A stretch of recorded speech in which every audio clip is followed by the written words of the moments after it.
Hello students, हम लोग discuss करेंगे इलेक्ट्रोलाइटिक सेल एंड इलेक्ट्रोलाइसिस। और इससे पहले हम लोग इलेक्ट्रोकेमिकल सेल में नस्ट इक्वेशन डिस्कस किए थे। आइए जल्दी से रिकॉल कर लेते हैं। तो हम लोगों ने नस्ट इक्वेशन में एक इक्वेशन हम लोगों ने याद किए थे, E equal to E naught और -2.303 RT/NF और लॉग यहाँ पर आप प्रोडक्ट बाई रिएक्टेंट देखे थे। और यहाँ पर मैंने आपको बोले थे सॉलिड लिक्विड का कंसंट्रेशन हम 1 लेते हैं। और यहाँ पर ये भी हम लोग देखे थे, इसको शॉर्ट फार्मूला यानी R और T एंड F ये वैल्यू फिक्स्ड होते हैं, इसलिए वैल्यू को पुट करने के बाद हमें ये वैल्यू याद करना है 0.0591/n। और यहाँ पर हम लोग डिस्कस कर रहे हैं अभी कि एन फैक्टर क्या है, ई नोट सेल क्या है। तो ये सब आप रिविजन करते रहेंगे और एनसीईआरटी क्वेश्चन आप बनाते रहेंगे। इसके बाद हम लोग बात की थी कुछ टर्म कंसंट्रेशन सेल, तो आइए हम लोग देख लेते हैं। और हम लोगों ने कंसंट्रेशन सेल में देखे थे, यहाँ सेम मेटल का इलेक्ट्रोड हम लेते हैं और यहाँ पर देख रहे थे ई नॉट सेल इक्वल टू 0 आते हैं। और यहाँ से रिलेशन हमें पता होना चाहिए। और ये C1 क्या है, ये एनोड पे आपको कंसंट्रेशन, और C2 क्या है, कैथोड है ना।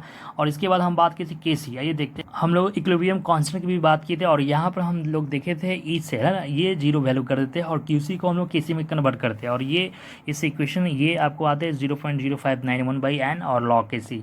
और हमें यहाँ पर ये भी ध्यान देना है, लॉग का आपको कैलकुलेट करने आना चाहिए। हम लोगों ने ऑलरेडी डिस्कस किया है, तो आप एक बार अच्छे से रिवीजन करें, देखिए है ना।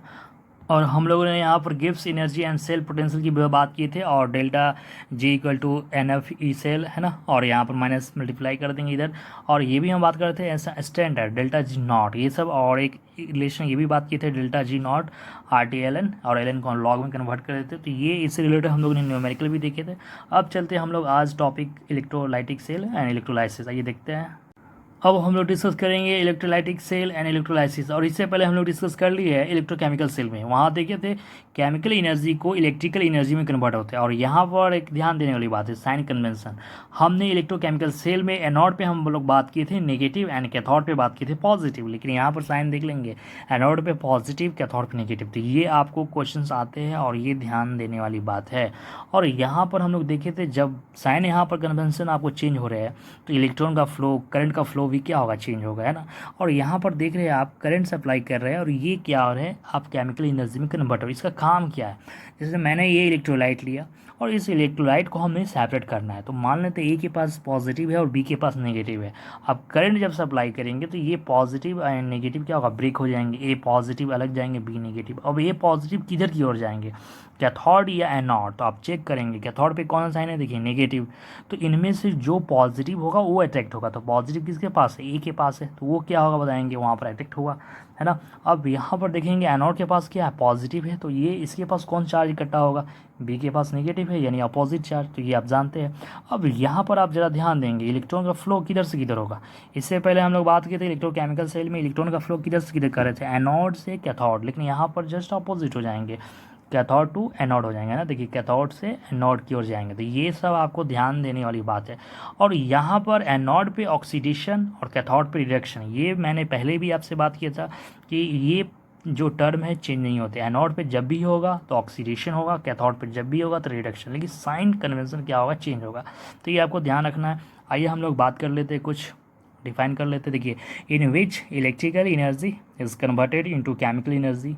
अब ये हम टर्म क्यों पढ़ रहे हैं, ये सब क्यों हम पढ़ते हैं, क्योंकि इलेक्ट्रोलाइट को हमें अलग करना है ना। तो ये सब हम काम देखेंगे यहाँ पर। अब हम यहाँ बात करते हैं नॉन स्पॉन्टेनियस रिडॉक्सिएशन, यानी ये जो काम हो रहा है नॉन स्पॉन्टेनियस है। हमने इलेक्ट्रोकेमिकल सेल में बात किए थे स्पॉन्टेनियस। क्यों, क्योंकि आप इलेक्ट्रोकेमिकल सेल में हम लोग क्या किए थे, कोई बैटरी है तो वो उससे करंट जो सप्लाई होते हैं, आप किसी भी अगर रिमोट में बैटरी को डालते हैं और अपने आप क्या होता है, करंट सप्लाई होने लगता है, हमें कुछ नहीं करना। लेकिन यहाँ पर जब आप करंट सप्लाई नहीं करेंगे तब तक यहाँ काम होने वाला नहीं है ना। तो इसलिए ये नॉन स्पॉन्टेनियस है, वहाँ पर स्पॉन्टेनियस था इलेक्ट्रोकेमिकल सेल। अब जब हम लोग ऑलरेडी पहले अगर नॉन स्पॉन्टेनियस है तो डेल्टा जी का साइन हम क्या लेते हैं, पॉजिटिव, क्या लगेंगे, पॉजिटिव। तो ये पता। और ये एक रिलेशन है delta G equal to delta H minus T into delta H. ये सब हम लोग थर्मोडाइनमिक में भी स्टडी कर लिया। अब यहाँ पर ध्यान देंगे नोट में, यहाँ पर इलेक्ट्रॉन का फ्लो जो मैंने अभी बताया कैथोड से एनोड। देखिए इलेक्ट्रॉन का flow from cathode to anode. अब जान रहे हैं करंट का फ्लो किधर से किधर होगा, एनोड टू कैथोड है ना, जस्ट अपोजिट हो जाएंगे। अब देखिए एट एनोड पे क्या होता है, ऑक्सीडेशन, एट कैथोड पे क्या होता है, रिडक्शन। आइए हम लोग एक एग्जाम्पल समझते हैं इसका मैकेनिज्म क्या है। अब यहाँ पर आपसे ये पूछिएगा, दो क्वेश्चन पूछे जाते हैं कि बोलेगा कि एनोड पे आप रिएक्शन लिखेंगे, कैथोड पे रिएक्शन लिखेंगे है ना। जैसे ये इलेक्ट्रोलाइट दे दे, ए पॉजिटिव बी नेगेटिव, तो एनोड पे किस टाइप का रिएक्शन हो रहा है, कैथोड पे किस टाइप का रिडक्शन होगा। तो ये सब हम पता होना चाहिए है ना। एनोड पे जानते हैं ऑक्सीडेशन होगा, कैथोड पे जानते हैं रिडक्शन होता है। ये हम लोग देख लेते हैं ना, मैकेनिज्म ऑफ इलेक्ट्रोलाइसिस। ओके, अब देखिए ए बी है, ए पॉजिटिव एंड बी नेगेटिव। अब एनोड पे हम जानते हैं क्या होता है, यहाँ साइन तो आप जानते हैं पॉजिटिव है ना, तो एनोड पे क्या होगा बताएंगे, यहाँ पर आपको ऑक्सीडेशन होगा, तो यहाँ पर हम क्या लेंगे बी नेगेटिव, और ये क्या करेगा 1 इलेक्ट्रॉन क्या करेगा लूज़ करेगा और ये बी में कन्वर्ट हो जाएगा। फिर एट कैथोड पे हम बात करेंगे तो यहाँ पर देख सकते हैं ये नेगेटिव है ना, ये टर्मिनल, तो यहाँ पर कौन जाएगा नेगेटिव टर्मिनल है, तो जस्ट ए पॉजिटिव, और ये गेन ऑफ इलेक्ट्रॉन करेगा, ये जो आपको लॉस किया वो गेन कर लेगा और ये ए में कन्वर्ट हो जाएगा। नेट रिएक्शन की बात करेंगे तो आप चेक कर लेंगे, यहाँ भी इलेक्ट्रॉन आपको इक्वल है, तो आप लिख सकते हैं ए पॉजिटिव बी नेगेटिव, और यहाँ पर हम कंबाइन करके ए बी, और ये आपस में जब जुड़ेंगे तो ये भी हम बात कर सकते हैं यहाँ पर। ओके, तो ये एक आपको नेट रिएक्शंस की हम बात कर सकते हैं यहाँ पर। तो उसी तरह हम यहाँ पर NaCl का एग्जांपल भी ले सकते हैं ना। तो ये आप समझ के इलेक्ट्रोलाइटिक जो सेल है और इलेक्ट्रोलाइसिस का काम क्या होता है, किसी भी यहाँ इलेक्ट्रोलाइट को हमें सेपरेट करना होता है। तो यहाँ पर मेन हमें ध्यान देना है कि यहाँ पर कौन सा एनर्जी किस में कन्वर्ट हो रहा है, इलेक्ट्रिकल एनर्जी इन आपको कन्वर्टेड हो रहा है केमिकल एनर्जी में, तो ये सब हमें ध्यान देना है, ये नॉन स्पॉन्टेनियस है। अब इससे इलेक्ट्रोलाइटिक सेल को हम 2 सेक्शन में डिवाइड करते हैं, एक है क्वालिटेटिव, एक है क्वांटिटेटिव। यानी क्वालिटेटिव क्या है और क्वांटिटेटिव क्या है ये समझते हैं। जैसे यहाँ क्वालिटेटिव कहने का मतलब किसका ऑक्सीडेशन होगा और किसका रिडक्शन, वहाँ अमाउंट की बात नहीं करते, अमाउंट की बात नहीं करते, बस ये बात कर सकते हु विल ऑक्सीडेशन या रिडक्शन, किसका ऑक्सीडेशन हो रहा है रिडक्शन, ये है। तो हम फर्स्ट सेक्शन ये पढ़ेंगे और सेकंड सेक्शन में क्वांटिटेटिव। तो क्वांटिटेटिव एस्पेक्ट ऑफ इलेक्ट्रोलाइसिस में हम बात करेंगे यहाँ पर जो अमाउंट, जैसे अब मान लेते हैं यहाँ पर ए पॉजिटिव एंड बी नेगेटिव, ये तो सेपरेट हो गया, और यहाँ पर ये भी बात की है कि अब किसका रिडक्शन हो रहा है किसका ऑक्सीडेशन, हम यहाँ पर देख सकते हैं ए पॉजिटिव के कैथोड है तो यहाँ रिडक्शन हो रहा है, तो ये तो एक क्वालिटेटिव। लेकिन हम बात करेंगे ए पॉजिटिव जो कितने अमाउंट में वो किसी भी इलेक्ट्रोड पे डिपॉजिट हो रहे हैं ना।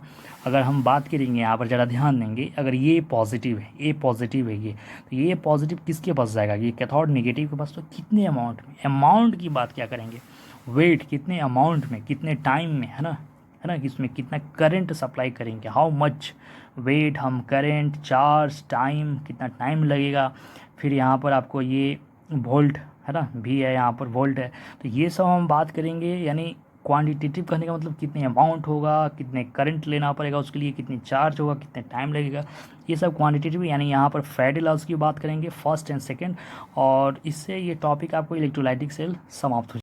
अब हम लोग डिस्कस करेंगे क्वालिटेटिव एस्पेक्ट ऑफ इलेक्ट्रोलाइसिस और इसके बाद बात करेंगे क्वांटिटेटिव है ना।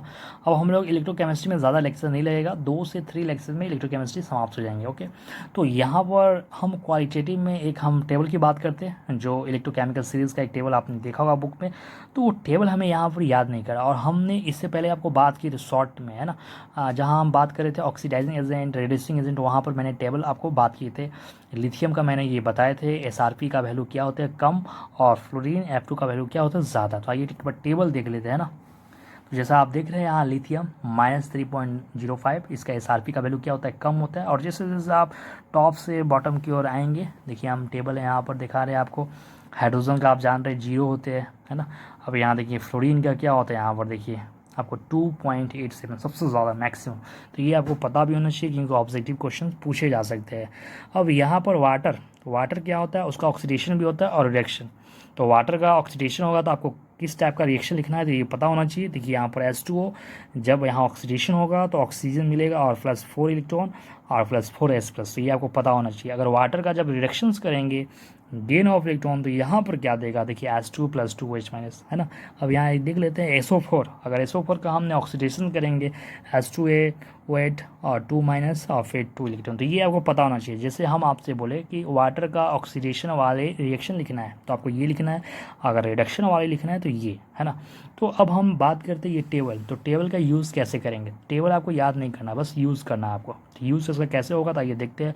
अब यहाँ पर आपको ये पता होना चाहिए कि जैसे ऊपर से नीचे आ रहा है तो SRP देखे होंगे आप, रिडक्शन वैल्यू क्या हो रहा है, इंक्रीज़ हो रहा है ना। तो जो टॉप से अगर बॉटम आ रहा है तो बॉटम का क्या होगा रिडक्शन, और टॉप वाले का क्या होगा ऑक्सीडेशन, ये पता आपको चल गया। जैसे हम यहाँ पर एग्जांपल आपसे ले कि लिथियम एंड पोटेशियम, अब यहाँ पर रिडक्शन सबसे पहले किसका होगा, तो रिडक्शन के लिए आपको यहाँ पर क्या ध्यान देना है, कौन यहाँ पर आपको बॉटम है, नीचे कौन है, नीचे है ना, जो नीचे होगा उसका रिडक्शन, और जो टॉप पे होगा, जो ऊपर होगा उसका क्या होगा, ऑक्सीडेशन। ओके, पता हो गया। देखिए लिथियम एंड पोटेशियम जो नीचे है, तो नीचे कौन है, पोटेशियम, इसका रिडक्शन होगा, और ये टॉप पे है तो इसका क्या होगा, ऑक्सीडेशन। तो ये आपको पता, ये बस छोटा सा कंसेप्ट आपको याद होना चाहिए। जो नीचे होगा इस टेबल में, कोई भी हम दो का एग्जाम्पल ले लेंगे, जैसे यहाँ पर सोडियम और मैग्नीशियम की बात की है, तो मैग्नीशियम नीचे है तो इसका रिडक्शन, और ये ऊपर है तो ऑक्सीडेशन। बस ये हमको पता होना चाहिए।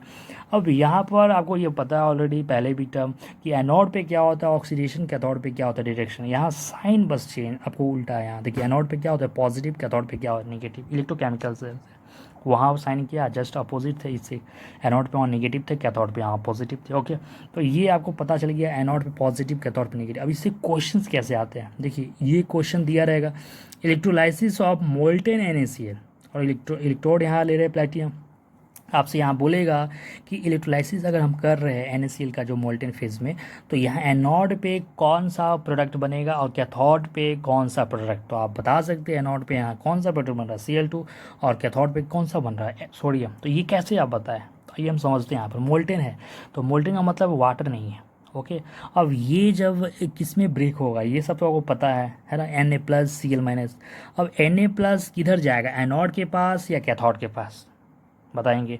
तो Na के पास कौन सा चार्ज है, प्लस, तो प्लस किधर जाने का, माइनस, तो माइनस इन दोनों में किसके पास है, कैथोड, इसके पास चला गया। अब वहाँ Cl जो माइनस है वो किसके पास जाएगा, किसके पास जाएगा, देखिए एनोड के पास, जिसके पास पॉजिटिव है ये। तो यहाँ पर तो आपको ये टेबल की ज़रूरत ही नहीं है ना, ये ध्यान देंगे। मोल्टेन कहीं भी लिखा है तो विदाउट टेबल, हमें टेबल पर ध्यान नहीं देना। सर अब टेबल कब ध्यान देंगे, तो यहाँ पर एक्वस लिखा रहेगा, क्या लिखा रहेगा, एक्वस, मोल्टेन नहीं, क्या लिखेगा, एक्वस। ओके, एक्वस रहेगा या डाइल्यूशन रहेगा, तो वहाँ पर आपको टेबल देखना है। अगर यहाँ पर एक्वस नहीं है, बस मोल्टेन है, तो आपको टेबल देखने की ज़रूरत ही नहीं है। बस इसको आप ब्रेक करेंगे, Na+Cl-, तो प्लस किधर जाएगा, कैथोड की ओर, और माइनस किधर जाएगा, एनोड की ओर। तो ये पता हो गया। बस आप ये Cl- का यहाँ क्या करेंगे, ऑक्सीडेशन, क्योंकि एनोड पे क्या होता है, ऑक्सीडेशन होता है, ये पता होना चाहिए। यानी Cl- वो इलेक्ट्रॉन क्या करेगा, लॉस करेगा, तो Cl2 में कन्वर्ट होगा। अब Cl- है तो वो किस में कन्वर्ट होगा, Cl2 में। अब ये Na+ है तो Na+ किस में कन्वर्ट होगा, Na। आपको ऐसे भी आइडियाज़ लग जाना चाहिए।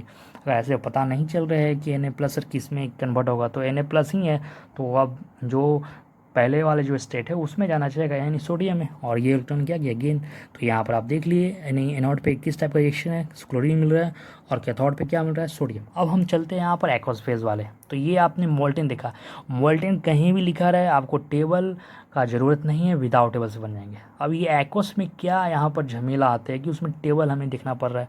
तो आइए एक्वस का हम एग्जाम्पल लेते हैं। ये NaCl का हम बाद में लेंगे, क्योंकि थोड़ा सा यहाँ स्टार लगा हुआ है तो कुछ स्पेशल बात होगा। तो आइए सबसे पहले हम ये एक्वस का हम देख लेते हैं, copper sulphate. Copper sulphate example हम समझते हैं, ये प्लेटिनम इलेक्ट्रोड। अब ये कोई ज़रूरी नहीं है यहाँ प्लेटिनम इलेक्ट्रोड, प्लेटिनम के अलावा यहाँ कॉपर सल्फेट है तो कॉपर का भी इलेक्ट्रोड देते हैं। तो ये है, बस अब प्लेटिनम समझेंगे तो आप कॉपर वाला ऑलरेडी समझ जाएंगे। अब देखिए एनोड पे पॉजिटिव, कैथोड पे क्या है, नेगेटिव। कॉपर सल्फेट है तो ये ब्रेक आप कर सकते हैं, Cu+ यानी Cu2+, और इसोफर पे क्या मिलेगा, 2-। अब ये कॉपर पर प्लस है और इसोफर पे नेगेटिव, तो प्लस किधर जाना जाएगा, ये इसके पास देखिए। अब ये इसोफर किधर, नेगेटिव है। अब इसमें एक्वस है, एक्वस का मतलब वाटर। अब यहाँ वाटर आ गया, देखिए वाटर आ गया, वाटर है। तो मैंने आप अब यहाँ पर ये दो आ गए। तो वाटर का आप जानते हैं ऑक्सीडेशन भी होता है और रिडक्शन भी होता है, और मैंने आपको यहाँ बताया भी है कि वाटर यहाँ पर देखिए 2 बार आपको लिखा हुआ है। ये वाटर जो यहाँ पर रिडक्शंस लिखा हुआ है, मैंने आपको डिस्कस किए थे कि वाटर का ऑक्सीडेशन होता है और रिडक्शन भी होता है, दोनों होता है। तो आप टेबल में ज़रा ध्यान देंगे, यहाँ वाटर जो लिखा है ये किस टाइप का है, रिडक्शन वाले। अगर हम कंपेरिजन जब करेंगे ऑक्सीडेशन जब, तो इस वाटर का कंपेरिजन नहीं करेंगे, हम किस वाटर का करेंगे, ऑक्सीडेशन वाले। देखिए नीचे आपको लिखा है, ये नीचे। ओके, तो ये आप बात करेंगे।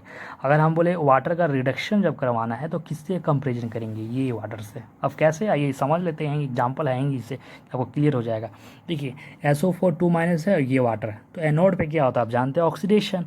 अब इन दोनों में ऑक्सीडेशन हम किसका करेंगे, SO4 का करेंगे या वाटर का। तो आइए हम टेबल में देख लेते हैं।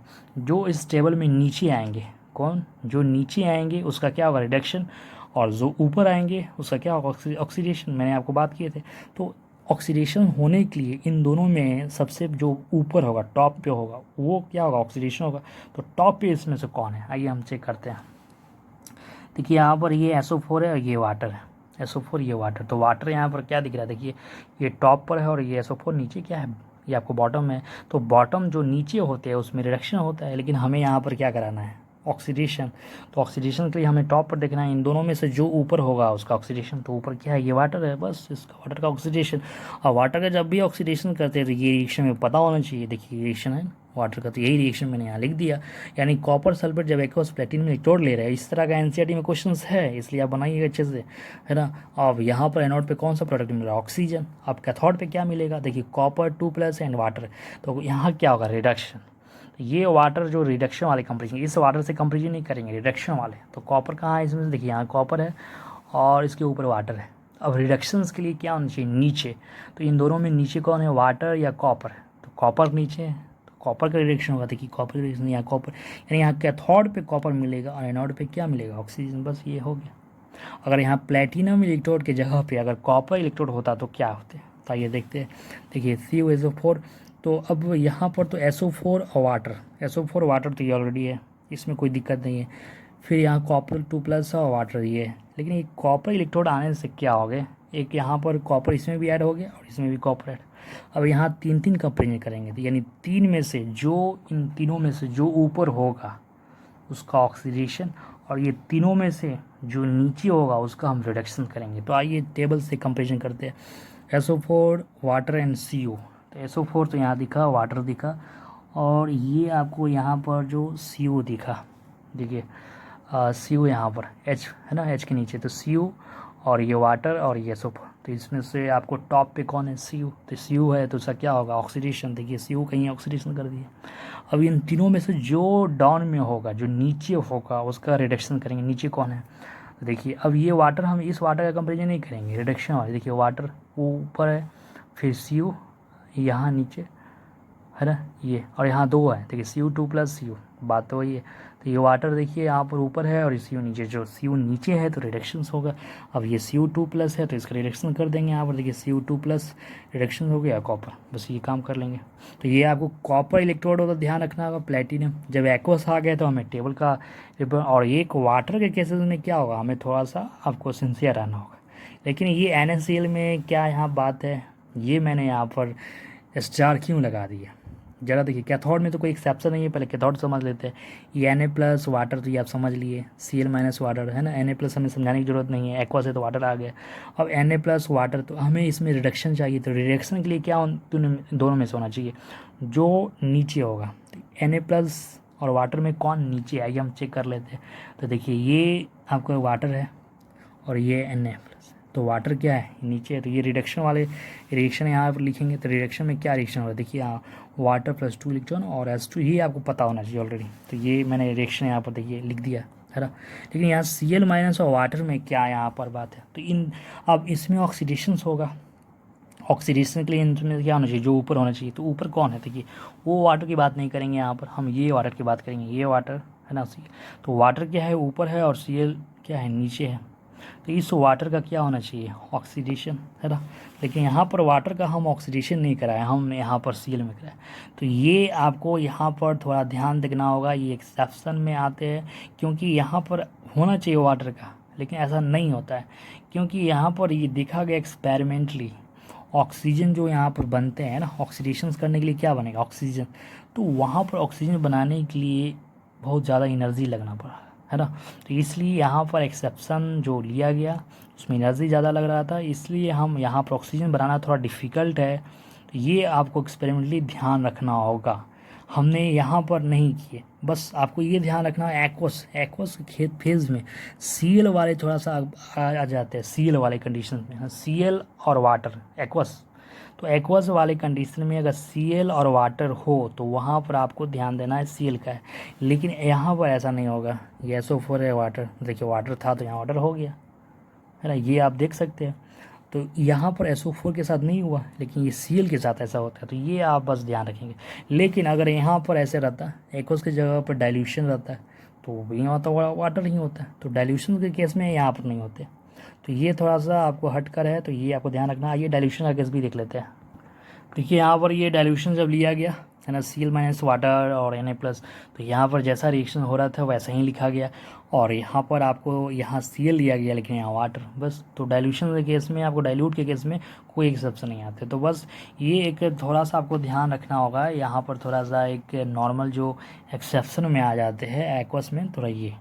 लेकिन एक्वस में अगर यहाँ SO4 है तो वहाँ पर आपको एक्सेप्शन नहीं है। तो ये बस, और ये टेबल कैसे यूज़ है, तो ये टेबल में आपको क्या देना, जो नीचे आएंगे उसका रिडक्शन, और जो ऊपर है, यानी ऑक्सीडेशन के लिए हमें देखना होगा ऊपर इनमें से कौन है, और रिडक्शन के लिए हमें देखना होगा कौन नीचे है, बस। तो ये इस टेबल से NCERT में क्वेश्चन है, तो आपसे बन जाएंगे। और यहाँ पर आपको मैंने 3 कंडीशन एक बात की थी मोल्टेन, अब एक बात कर लिए थे मोल्टेन में, तो आपको कोई टेबल देखने की ज़रूरत भी नहीं है, और एक्वस में आपको टेबल देखना है। और एक्वस में मैंने आपको बात की थी जो प्लेटिनम इलेक्ट्रोड, और एक हम लोग यहाँ पर डिस्कस किए थे, ज़रा ध्यान देते हैं। यहाँ पर देखिए कॉपर सल्फेट एक प्लेटिनम इलेक्ट्रोड, और एक कॉपर जो सल्फेट कॉपर इलेक्ट्रोड।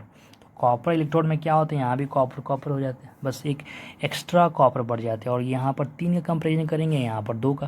तो ये आपको ये थोड़ा सा से टफ नहीं है, बस आपको प्रैक्टिस करना है, और अच्छे से प्रैक्टिस कीजिए, आपसे क्वेश्चन बनेगा। और इसके बाद हम बात करते हैं क्वांटिटेटिव। तो क्वांटिटी में बात करेंगे फैराडे लॉस, ताकि डिस्कस करते देखते हैं। तो अब हम लोग डिस्कस करेंगे quantitative aspect of electrolysis and Fridays law. तो फ्राइडे फर्स्ट लॉ स्टडी करने से पहले कुछ बेसिक टर्म हमें पता होना चाहिए। जैसे वन फ्राइडे में वो कितने कुलॉम, 96,500 कुलॉम आते हैं, और 96 जो 500 कुलॉम वो कितने इलेक्ट्रॉन का वो वैल्यू है, यानी 1 इलेक्ट्रॉन 2 इलेक्ट्रॉन है ना। तो यहाँ चार्ज ऑफ 1 मोल इलेक्ट्रॉन कितने वैल्यू है, 1 मोल इलेक्ट्रॉन का वो चार्ज है 96,500 कुलॉम। ये वैल्यू कैसे आते हैं यहाँ देख सकते हैं। देखिए चार्ज ऑफ 1 इलेक्ट्रॉन 1.6 × 10⁻⁹ कुलॉम, और 1 मोल इलेक्ट्रॉन का चार्ज क्या है, देखिए 1 मोल आप जानते हैं 6.022 × 10⁻23 से मल्टीप्लाई किए, तो ये वैल्यू आते हैं 96 जो यहाँ 487 है ना, 487। तो और इसको आपको NCERT में ये वैल्यू, लेकिन और कैलकुलेशन को थोड़ा इजी बनाने के लिए यहाँ पर आप 96 जो 500 कुलॉम लिख सकते हैं, और ये 1 फ्राइडे। अब इससे रिलेटेड छोटे छोटे क्वेश्चन कैसे आते हैं ये आपको यहाँ पर ध्यान देना है। जैसे यहाँ सोडियम है, ये इलेक्ट्रॉन से गेन कर रहा है, और ये सोडियम। तो यहाँ पर अगर आप समझने में ये समझ रहे हैं कि हाँ 1 इलेक्ट्रॉन है, तो वो आप गलती कर रहे हैं। ये समझना है 1 मोल इलेक्ट्रॉन, अगर कॉपर 2+ है, यहाँ इलेक्ट्रॉन जो गेन करके यहाँ कॉपर में कन्वर्ट हो रहा है, तो ये 2 इलेक्ट्रॉन नहीं है, यहाँ पर कितने 2 मोल इलेक्ट्रॉन, यानी 2 मोल इलेक्ट्रॉन। और एल्युमिनियम, इससे क्वेश्चन कैसे आपसे पूछा जा सकता है, जैसे आप सोडियम है, तो यहाँ बोले कितना फ्राइडे सप्लाई हो रहा है, तो आप पहले जानते हैं 1 मोल इलेक्ट्रॉन में कितने फ्राइडे आ रहे हैं, 1 फ्राइडे। तो यहाँ कितने मोल इलेक्ट्रॉन सप्लाई हो रहे हैं, 1 मोल। तो 1 मोल जो सप्लाई हो रहे थे 1 फ्राइडे। अब यहाँ पर जो कॉपर में पूछा जा सकता है कितने जो फ्राइडे सप्लाई हो रहे हैं, तो यहाँ 1 मोल में 1 फ्राइडे है, तो यहाँ कितने मोल इलेक्ट्रॉन है, 2 मोल। कितने हैं, 2 मोल। तो 2 मोल में कितने फ्राइडे सप्लाई हो रहा है, 2 फ्राइडे है ना। एल्युमिनियम में आपसे पूछा जा सकता है, इस तरह से क्वेश्चन है, तो ये आपको पता होना चाहिए ना। और एल्युमिनियम में कितने फ्राइडे सप्लाई हो रहे हैं, यानी 3 फ्राइडे, तो ये आपको पता होना चाहिए। अब ये देखिए, ये तो मैंने आपको एक बेसिक, लेकिन आपको कहीं ये देख कॉपर सल्फेट CuSO4, तो CuSO4 में आपसे बोल दिया जाए कि कॉपर में कितने मोल वहाँ पर जो आपको मिल रहे हैं, तो यहाँ 2 मोल है ना, ये आपको पता होना चाहिए। यानी कॉपर है तो Cu यहाँ 2+ और SO4 2-, तो Cu2+, तो देखिए Cu2+ और Cu। तो ये जैसे एल्युमिनियम है, तो अब एल्युमिनियम का हमें लिखना है, केवल मेटल का ही लिखते हैं। तो Al का जब लिखेंगे तो Al3+ से क्या है, तो ये अगर ये ऐसा कंपाउंड दिया रहे, इस तरह का कंपाउंड की बात रहे, तो इस कंपाउंड को आपको ऐसे में ब्रेक कर लेना है। तो ये सब आपको करने आना चाहिए।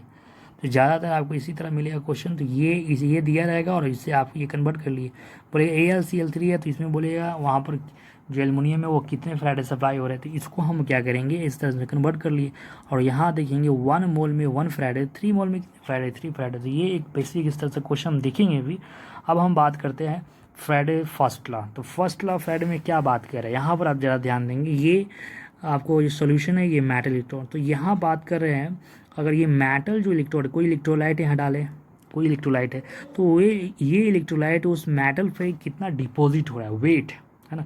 ये इलेक्ट्रोलाइट का जो मास है इस इलेक्ट्रोड पे कितना डिपॉजिट होगा। तो अगर इसमें आप जितना चार्ज है ना। ये जो मास है, इस पर जो इलेक्ट्रोड पे मास जो इकट्ठा हो रहा है इस इलेक्ट्रोलाइट का, वो डायरेक्टली किसके डायरेक्टली प्रोपोर्शनल होगा, चार्ज।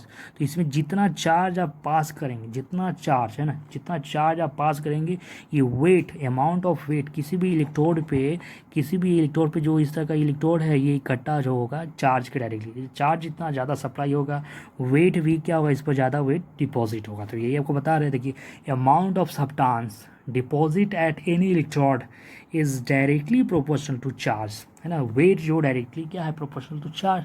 डब्ल्यू डायरेक्टली क्या है, क्यू। अब ये डायरेक्टली का साइन हटेगा तो यहाँ पर एक कांस्टेंट देंगे, और यहाँ पर जो जेड दिया, और जेड को हम बोलते हैं इलेक्ट्रोकेमिकल इक्विवेलेंट। क्या बोलते हैं, इलेक्ट्रोकेमिकल इक्विवेलेंट। और ये क्यू क्या है, चार्ज। और चार्ज हम जानते हैं आई इंटू टी। तो आपको एक बेसिक ये फार्मूला मिल गया है, W equal to Z into I into T. आप ऐसे भी याद कर सकते हैं, यहाँ पर ये भी फार्मूला आप याद कर सकते हैं, W equal to Z and Q. Z क्या है, इलेक्ट्रोकेमिकल इक्विवेलेंट, और क्यू क्या है, चार्ज, और डब्ल्यू क्या है, वेट है।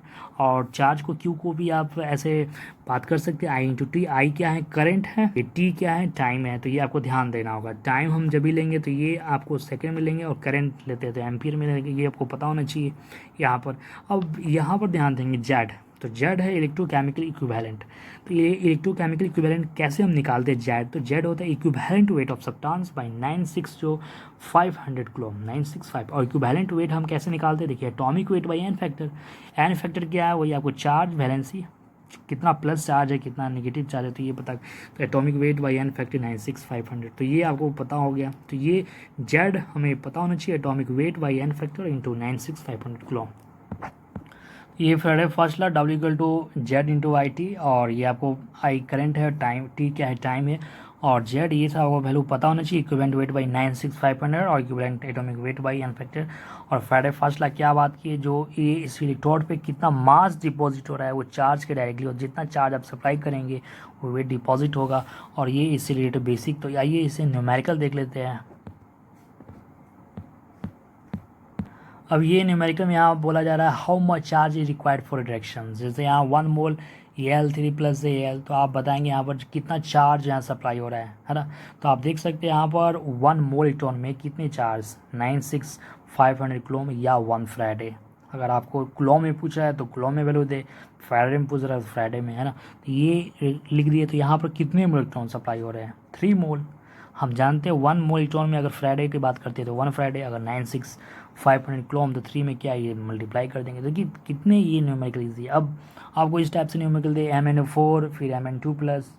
अब सर आपने ऐसे फॉर्मेट लिए ऐसे, तो आपको यहाँ MnO4 ऑक्सीजन के बारे में नहीं बात कर रहे हैं, यहाँ Mn2 प्लस।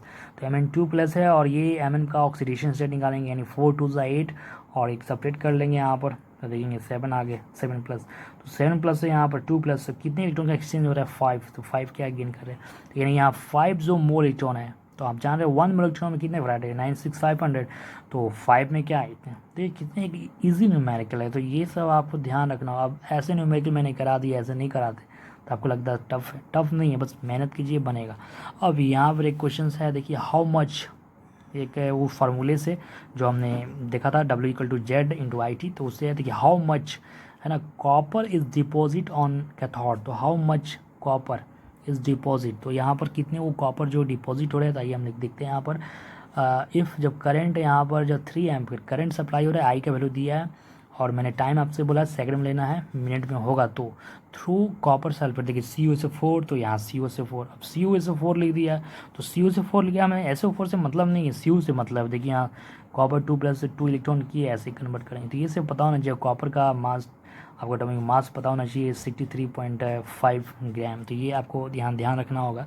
अब इसके बाद हम बात करेंगे 50 मिनट है, उसको सेकंड में बता देंगे यहाँ पर टाइम 50 मिनट। तो यहाँ हाउ मच कॉपर, कॉपर कितना डिपॉजिट, वेट पूछ रहा है W, तो आपको पता है यहाँ पर देखिए टाइम दिया है 50 मिनट को सेकंड में बदल दिए, Z into I into T. Z क्या होता है, atomic weight by N factor, I into T.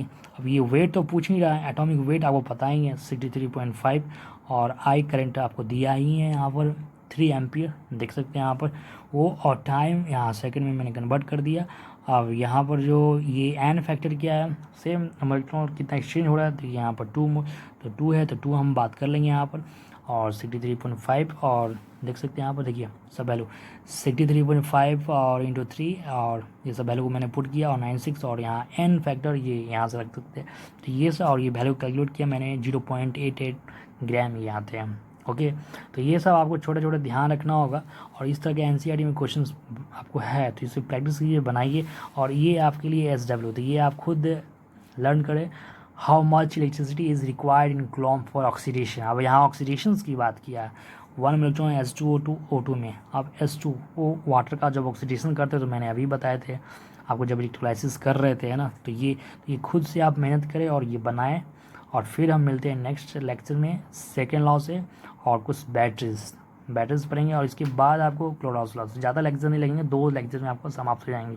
Okay, तो और एक लेक्चर कोशिश करेंगे न्यूमेरिकल देने का। तो ये मैंने ऑलरेडी यहाँ न्यूमेरिकल बहुत सारे करा है, तो ये आप कोशिश करें। एनसीईआरटी का एक क्वेश्चन बन जाएंगे और सॉल्यूशंस में आपको जैसे जैसे मैंने आपको बताया है, और उसमें 1 to फैक्टर है ना। तो वो एक 1 to फैक्टर ईजी है, जितना मैंने क्वेश्चन कराया उसको एक एग्जाम्पल में आपको जो दिया गया है एनसीईआरटी में वो आप हेल्प करें, फिर मेहनत करें। एक आप साइड बुक से एक पढ़ें रेफरेंस लेकर, बहुत ईजी लगेगा। ओके, फिर मिलते हैं नेक्स्ट वीडियो में।